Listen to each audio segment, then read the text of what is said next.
유다의 마지막 왕 시드기야.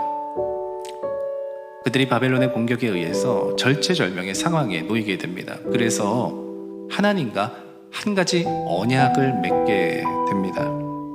너희가 너희 동족들을 종으로 삼지 말라. 그런데 종으로 삼게 되면 6년 동안은 너희를 섬겼다 할지라도 7년이 되면 그들을 풀어줘라. 이렇게 말씀하시거든요. 시간이 지났어요. 어떻게 됐을까요?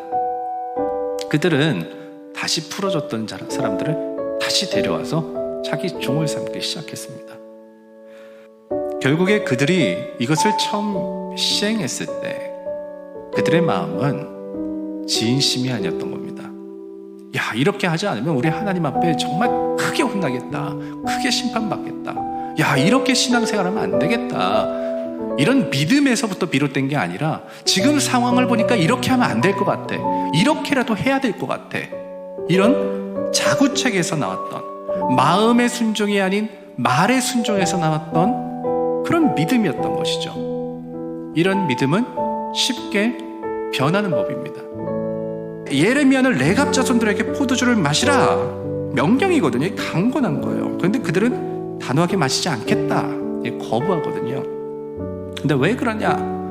우리 선조들이 우리에게 명령했기 때문이다 라고 말해요. 왜 편안한 길을 살지 말고 오히려 그 광야로, 그 어려운 길로 그렇게 살아가라고 말하고 있는 걸까요? 요나답은 여호나답이라고 불려지는 사람인데요, 그는 예후 시대의 사람입니다. 예후는 어떤 사람이냐 하면 타락했던 오므리 왕조를 무너뜨리고 왕이 되어서 하나님의 명령대로 이스라엘을 타락시킨 이 바알 숭배자들, 또 우상을 완전히 타파한 사람입니다.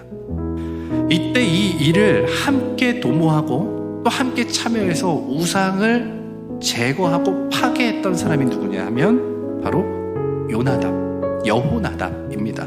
이 일은 성공적이었어요. 왜 언뜻 생각해도 새롭게 왕이 된 예후, 또 그와 중요한 일을 도모한 이 요나답, 그럼 요나답의 삶이 굉장히 상승할 것이다 라는 것을 우리는 여기서 예측할 수 있죠. 우리가 아시다시피 예후는 후에 금송아지를 남겨두어 여로보암의 죄의 길로 가게 됩니다.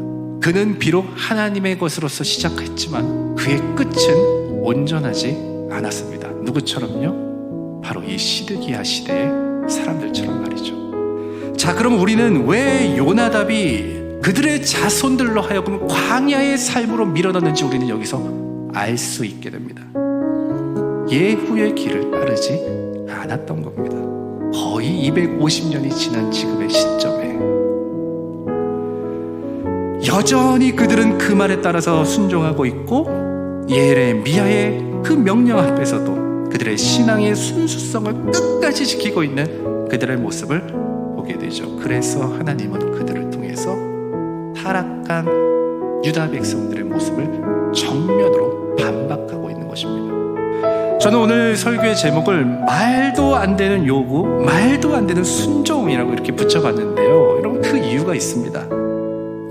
말도 안 되는 그 요구잖아요. 250년을 지켜왔거든요. 그런데 저는 이 말씀을 보면서 250년? 나도 할 수 있어. 나도 레갑 사람처럼 이제 살아갈 거야. 여러분, 이런 의미로서 말씀을, 제목을 붙인 게 아닙니다. 이거 사실 언감생심 아니에요?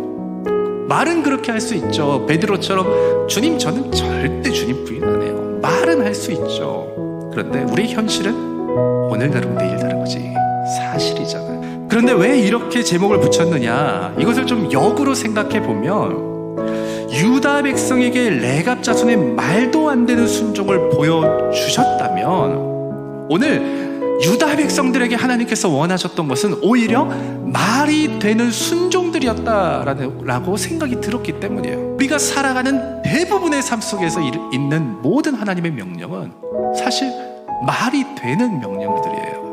오늘 그 말이 되는 요구 앞에 말이 되는 순종. 하나님, 저 250년까지는 모르겠어요. 그러나 오늘 주님께서 내게 명령하셨기 때문에 오늘 명령한 이 순간 저 주님 앞에 순종하기 원합니다. 이 믿음, 이 고백, 주님 앞에 드릴 수 있다는 겁니다. 레갑 자손의 순종의 길을 따르는 저와 여러분들이 되시기를 주님의 마음으로 축복합니다.